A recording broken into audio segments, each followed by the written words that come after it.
All right, hello everybody. I'd like to just commend everybody that helped to make this a good event.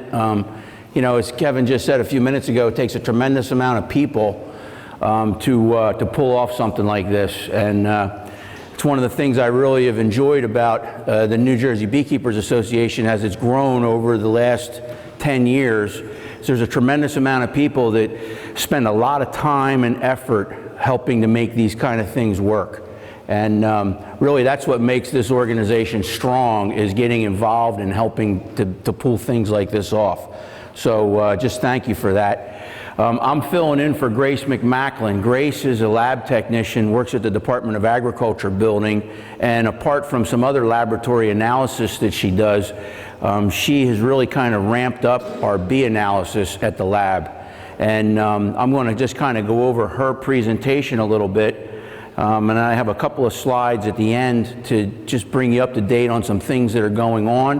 And Rick's going to bring up the BInspection web page so that you guys can see some resources that are on there that might be of benefit to you. So, gee whiz, Kevin, I skipped down like 5 things. Okay, one of the cool things Grace has in the lab is this this microscope that she can take like really high resolution pictures of insects and of different things that she finds. And here's just a nice shot of a honeybee face. What she does mainly for the bee inspection program is she'll look at Nosema spores and varroa mite screening and AFB identification. She can swab out AFB, she can do a milk ring test or a milk test for AFB. And generally speaking, when I come to somebody's premises and I take a sample and do an alcohol wash to get an idea what level of mites you might have, I tend to want to save those bees and I'll drop them off to Grace. She'll look at them even harder than I do, and then she'll also check them for Nosema. Okay? What do I think of this creature? Public enemy number 1. I've said it before, I'll say it again. If you want to be a successful beekeeper, you have to be able to successfully manage these. If you can't successfully manage this parasitic mite, you're not going to be successful as a beekeeper. Okay? It's just the bottom line. It's so vitally important to know what your levels are. People say to me, Tim, what do I need to check my levels for? I'm just going to treat. Okay, but then you tell me you treated, but you can't tell me if your treatment worked because you don't have any numbers as to what your levels were before and what they were after you put some sort of a treatment on there. It's important to learn how to do an alcohol wash. It's important to do them and keep track of what's going on in your apiary. Okay? Here's me in the field, counting mites in the bottom of the alcohol washer. Okay? For those of you that don't know, an alcohol wash consists of 300 bees, which is about a half a cup.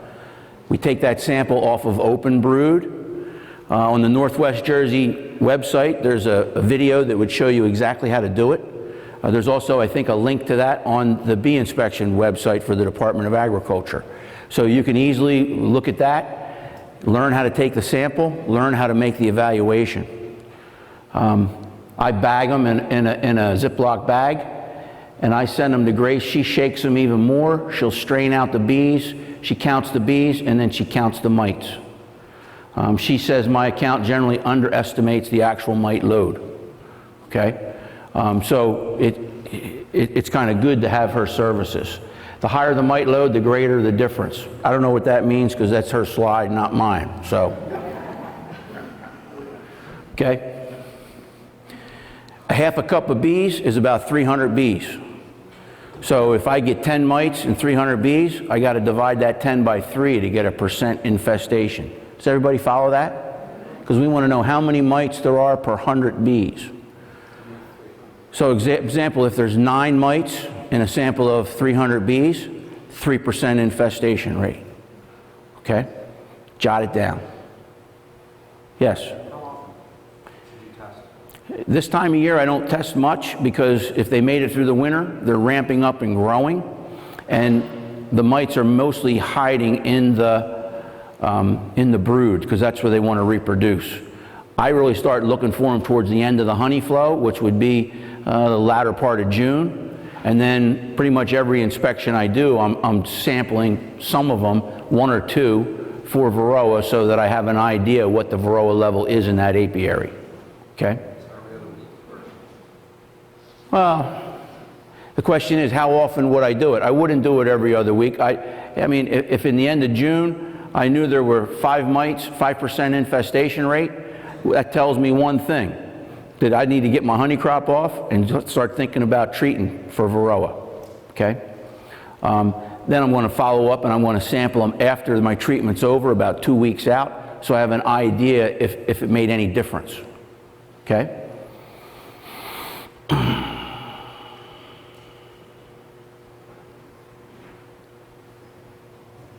Nosema infections. Dr. Chen spoke a little bit about Nosema infections today. Nosema is very sketchy, because a lot of what you read about Nosema, you're reading about Nosema apis. Nosema apis has been around in this country for a long time, but what we see now is Nosema ceranae. The Bee-Informed Partnership Survey bears witness to that. So one of the questions I always have is, people recommend treating for Nosema with fumagellin, but fumagellin, I don't know that fumagellin is that effective against Nosema ceranae. And it seems as if it may reduce the level of Nosema infection, but then it comes back later on. And it just kind of comes and goes. So I'm just really not quite sure what to recommend on that. Nosema is a spore-forming microsporidian that lives in the gut of the honeybee, and it destroys cells in the gut so that the bee really can't digest its food well. And it can be transmitted by feces, contaminated water, or possibly contaminated honey. All right? Here's some slides. What Grace will do is mash bees in the lab, put them under a microscope, and she says here that apis or ceranae, they're slightly different under a microscope, but only genetic testing can really say for certain. It's difficult to differentiate them visually, which is why we really don't do that. We only look to see if there is Nosema there.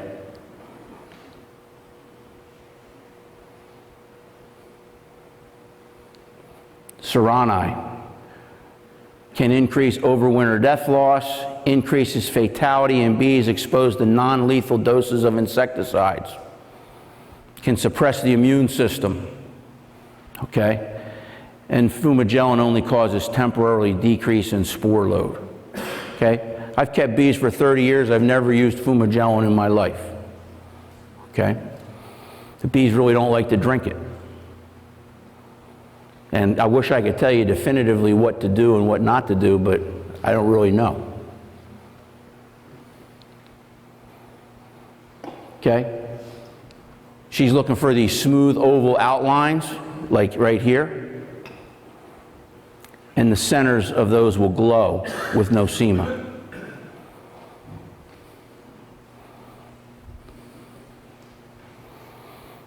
So what she does is she'll take a set number of bees, put them in this special bag, add some water, mash them up so all their stomach guts come out, and then she goes ahead and puts it on a special microscope slide with a grid pattern. She counts how many spores are in a certain number of grids, and then does a mathematical calculation to get the total spore load. Okay? There's two things that we can look for. We can look for total spore load, and we can also look for prevalence. Prevalence would mean how many bees are infected with it. Total spore load would be what's the highest number of spores that come out of that sample. Okay?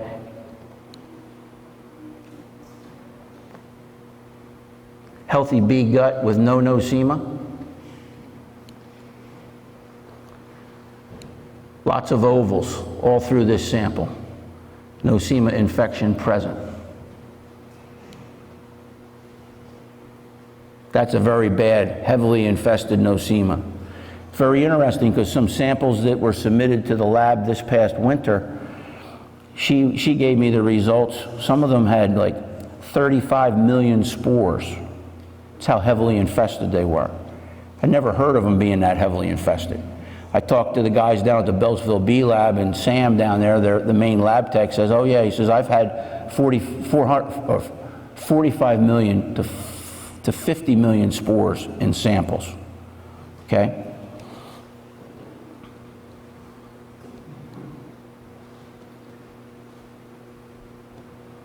And this is just a slide Grace put up here if you were ever interested in doing microscopic work. This is like amoebic contamination, not Nosema, and this is yeast spores, not Nosema. These are some of the things that she sees when she does the maceration of the bees. But the other thing that she will do is she will determine, actually let me go back a couple slides.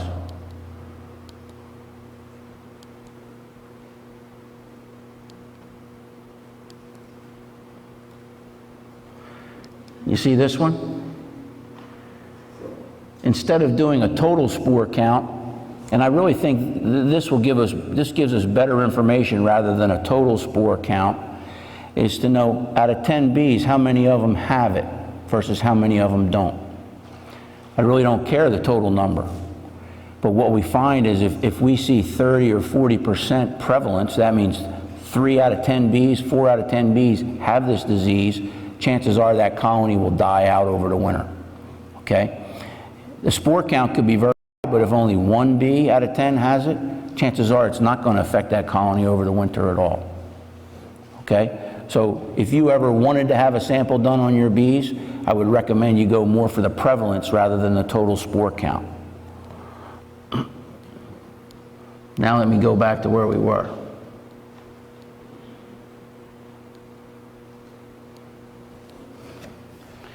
Here's a little bit of an example. Both of these slides here, 1,150,000 spores per bee. That was the total spore count. But in this one, only 1 out of 10 was infected.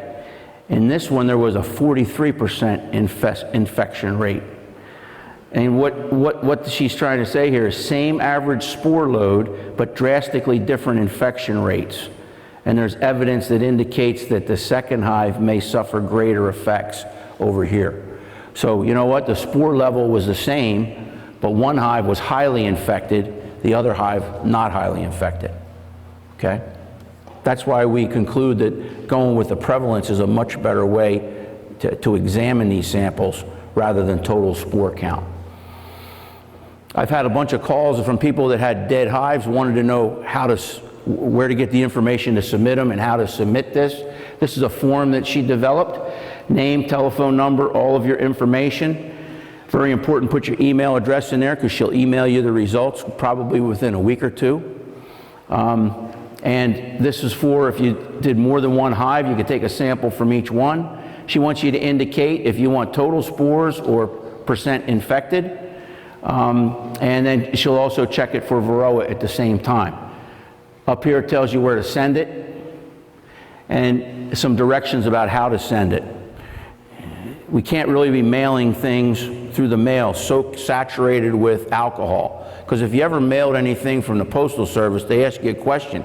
Is there anything harmful, flammable, liquid, or fragile in that box, right? I would suggest that you put them in a Ziploc bag and make sure you use the Ziploc brand and just put enough isopropyl alcohol to make them moist, okay? Seal them up tight and then put them inside another bag and seal that up tight, all right? That's the best way to mail them into the lab. And I will also say that there's a $15 charge, per sample. That doesn't cover her time. It only covers the materials that she uses. So you would have to calculate that out yourself. This is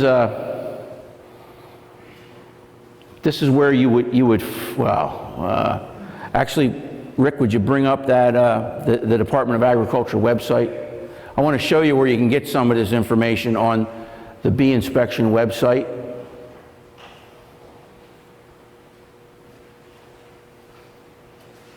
Because I get a lot of calls about, well, where do I send them? How do I send them? and I'm driving down the road talking on a cell phone to you, and I don't have it all memorized, okay? If you did a Google search on New Jersey Department of Agriculture BInspection, it'll take you right to the website. And scroll down to the right, Rick, under more information. You see honeybee submission? You can click right there.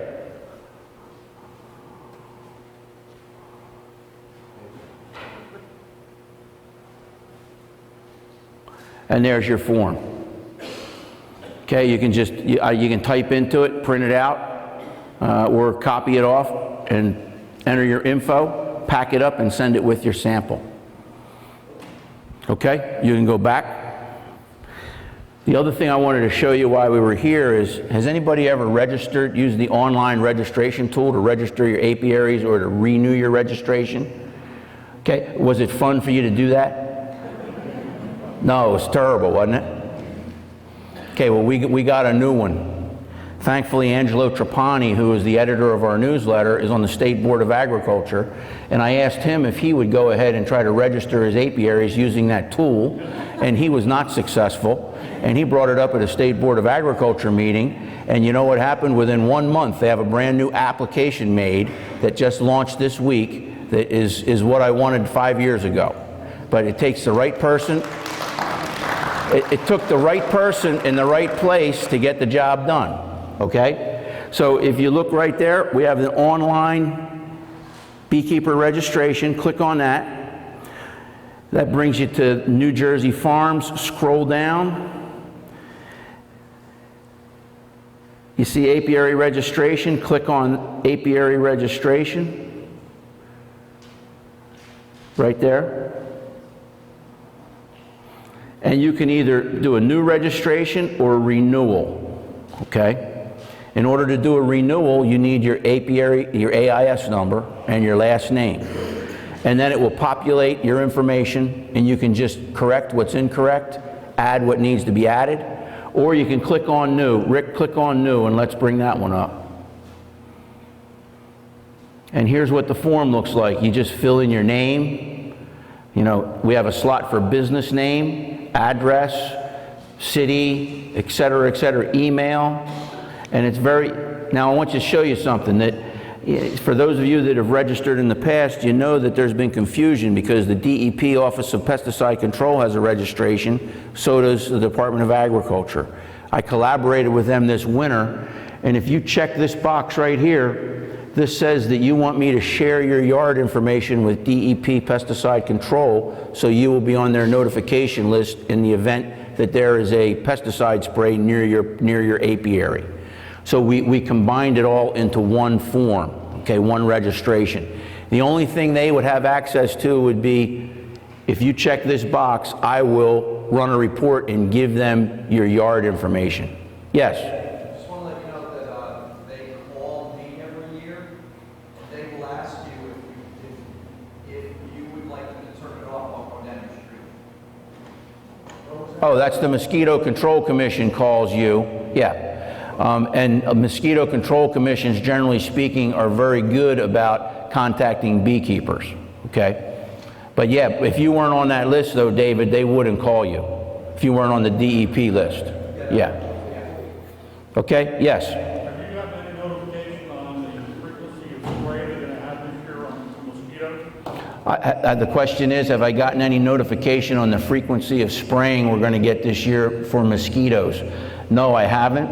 I've been a little bit nervous about it because with the Zika virus, I'm just a little bit concerned how that's all going to work out. The good thing is I've done 2 presentations for mosquito control people over the course of this winter, and they have my contact information, and they are concerned. The state mosquito control people are definitely concerned about their operations and the impact they may have on beekeepers. They don't want problems that way. Yes? We have a problem that's going on throughout the state. A lot of towns have mosquito control offices in their towns. They've now eliminated them, and it's all gone to just the county office. So we have very little contact now with the mosquito control commission. This Well, my experience with County Mosquito Control people is that they are very good about notifying beekeepers on the list when there's going to be an application. Very good about it. That's generally been my experience in most of the counties in the state. Yeah. Yes, sir. What do you do if they call you up? What do they do if they... They don't spray anyway. What do they do if you call you up? Oh, up here's down the road, I'm gonna spray it down. What do you do? Please? If you think you need to, you could do that. They're gonna spray anyway, right? Yeah, they're going to spray. They're not gonna avoid your house or your area. Yes, they are. Oh, they will? If they're doing truck-mounted sprays, they'll shut it off quarter mile before your house. They use ultra-low volume, and it only goes 100 feet from the road. So if your hive was in the front yard next to the road, it's in violation of where you can put them anyway, right? You want to keep them at least 100 feet back from a road, okay? Think of 100 yards. Not 100 yards, feet. And this spray only goes about 100 feet from the road. Yeah. The question I've asked them is, depending on what they use, is what type of residual activity is there on, say, goldenrod that's blooming alongside the road in September when they did an application. We really don't know that information at this point. Yes? What kind of residual is there if it goes in the creeks, the virgin creeks by? If what increases? It goes into the waterways, the creeks. Yeah. Are they allowed to spray by the creeks too? All I know is they've been spraying for mosquitoes for the last 10 years that I've been in this job, and I've had no kills that we know of from Mosquito Control Commission, and they call 10 times more than any private applicator would call. That's what I know. But you're asking questions that I don't know the answer to. You know, one of the main problems is that the U.S. Department of Environmental Protection only requires on their labeling laws testing done on adult honeybees. There's no testing done to determine if a pesticide, how it affects a larval stage of a honeybee. That's starting to change now, but for many years it was not the case. And we know for a fact certain pesticides are harmful to larvae and eggs, but not harmful to adults. So this is where the online registration app is, and you could easily go there and register your apiaries. And someone else has asked this question numerous times.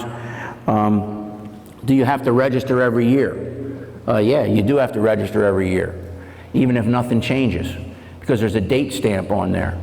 And most towns, if you have a problem with your neighbor and the town comes out to investigate it, and first thing they're going to ask you is, are you a registered beekeeper with the state of New Jersey? If it was me, I would be proactive and say, well, I'm a registered beekeeper with the state of New Jersey. The Department of Agriculture regulates me. And a lot of times that will quiet things down just like that. Okay?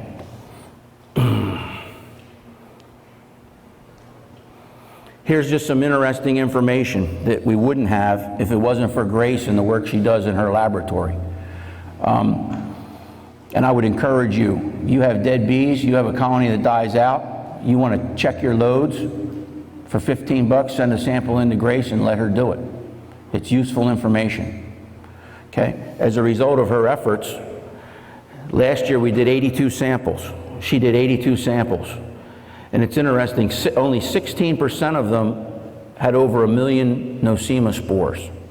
Okay? So for me to blanketly tell everybody to treat for Nosema is foolish, because only 16% of the samples actually had Nosema. Okay? Why treat with something for a condition that you don't even have? Okay?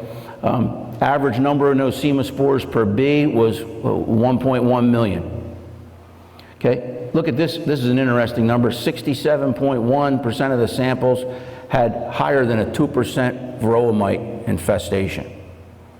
Okay? Higher than a treatable level. The average number of mites per 100 bees in the samples she looked at was 7% infestation. A 7% infestation in October is going to be a disaster for you over the winter. Okay? 9% of the samples had high levels for both Nosema and varroa. That encourages me that we're doing a good job of not having a lot of problems in this area. 26% of the samples had levels within the acceptable parameters for both. Okay? And this is just kind of a good tool for me to look at to kind of gauge what the health of our industry is. Okay? Yes. Jeff. What is the time frame once your hive dies? Is there a recommended time? Obviously, the sooner the better. Put them in alcohol and set up the grates. Yeah, the sooner the better, and it doesn't even have to be one that dies. If you did an alcohol wash, you have bees and alcohol right then and there. You could just pop them in a Ziploc bag, send them in. Okay, the fresher the better. If the bees are all dried out and crusty, she's not going to be able to tell nothing from them. You know, if the colony died in December and you didn't find it till March, don't even bother. Okay. And the turnaround time for her is anywhere from probably 2 to 3 weeks. There's some instances she may do quicker than that, but it depends on what other type of work she has in the lab to get done. Okay, this is just a comparison of winter death loss over the last few years. Actually, 1, 2, 3, 4, 5, 6, 7, 8 years. All right, those are our averages for people that do not control varroa, for people that do control varroa, and for total. All right, and last night I looked at some of our 2006 winter death loss survey, and what I wanted to encourage you by is that 486 people responded so far, which is higher. It's a better response than we've ever gotten. Okay, which I thank you for. That represents almost 3,000 colonies. And overall death loss was 24%, no treatment 34%, people that did something to control varroa mites 23%. Okay? And you know what? A lot of people volunteered to help bring this survey, to help this survey happen this year. And I appreciate all of their efforts. There's people that edit things. Some of you beekeepers have given me some feedback for ways to word questions differently, maybe for next year. And I appreciate all that stuff. It's all important. Okay? This survey is important because it gives me data that I can report to people that question me about what's the death loss like in New Jersey, how are things going on in New Jersey. We purposely keep this survey simple and quick. It shouldn't take you any more than 2 or 3 minutes to do it, right? But it does not give us comprehensive information like the Bee Informed Partnership Survey. And a lot of what I've learned about trends in the industry have come from the Bee Informed Partnership Survey. And I would really encourage you guys to do that one as well. But I can't get them to guarantee they'll segregate the data for New Jersey and give it to me a week after the survey's over, which is why I always promote our survey first, and then I promote Megan's survey afterwards. Megan, do you have survey pamphlets if people were interested in them? If you want to take the survey, you talk to Megan. Megan's going to wave her hand so everybody knows who she is. She works in that program, and she's a New Jersey resident. She's a real asset to us here. So I try to encourage you to participate in that as well. And just some parting comments, some things I wanted to tell you about. There's on the Department of Agriculture, I have an observation hive at the Philalampi Beneficial Insect Lab, and we have a camera that streams video off of that. So you can see when they wake up, you can see babies being born, you can see them doing their waggle dances and things like that. You know, you might want to check it out. It's something cool if you work in a cubicle. Put that on one monitor, and you can be encouraged when your workers are driving you crazy on the rest of the time, you know. Janet mentioned the regulations. That's moving forward, but I got to be honest with you, there's going to be a chance for everybody to comment on them. And I'm sure that notification will go out when the regulations are published, and it would behoove you to take the time to read them and to make sane comments on them, okay? Be a good neighbor, can't stress that enough. If you live in a residential zone, if you live in a suburban setting, if you're not a good neighbor, it can cause ramifications for the whole beekeeping industry. It's far better to be a good neighbor, And not everybody deserves a good neighbor like you, but still be a good neighbor. Take the high ground as much as you can, okay? EAS, Jeff already covered. I just wanted to tell you, the guys, to keep your eyes peeled, because next year, 2017, I'm going to be teaching some beginner beekeeping classes and advanced beekeeping classes at the Department of Agriculture building in Trenton. We have a training laboratory there. I've got some really good ideas for ways to make the class even better and have a hands-on. We have an apiary with 5 hives there this year. I want to build that up to maybe 10 to 15 right on the grounds of the Department of Agriculture building. And we'll be posting that through the Beekeepers Association and on the BInspection webpage. The other thing I would say is you might want to spend a little time looking on the Department of Agriculture's BInspection webpage. Some of you may have seen the movie that Bob Hughes and I would show at the beginner beekeeping class we were teaching on a bee movie, which talks about the industry in New Jersey. Thankfully, Kevin England converted that to a YouTube video. We have a link to it right on that page. And if you or your friends are ever interested or bored to death and want to learn something about bees, it's a 28-minute video that you can learn something about bees. It's for laymen, it's for school kids, it's for whoever, okay? That's right on there too, streaming, and you can check it out whenever you want. Once again, to be a successful beekeeper, you must be a good mite manager. And this is a cool picture. Look at the hairdo on that bee. Isn't that a crazy amount of hair? Grace took that with that fancy camera. I can't believe how much hair is on that bee's body. It's like, what's that creature on Star Wars? The Wookiee. It's like a Wookiee bee, right? So that's all I have to really report or to say to you guys. Make sure you get your supers on, stay ahead of your bees, because if you wintered them over and they have low mites, I'm sure you got tigers by the tail right now. You want to stay on top of it. If you have any questions, I'd be happy to try to answer them. If not, Becky. What was the bee cam? If you just did a Google search on New Jersey Department of Agriculture bee cam, it'll take you right there. It's not on the inspection web page, it's on a different web page. And I can only find it Google searching it. So what would I do without Google? Grant Stiles? Tim, would you just speak a little bit about the work that we're doing with Rutgers and the research, blueberry research people with pesticides?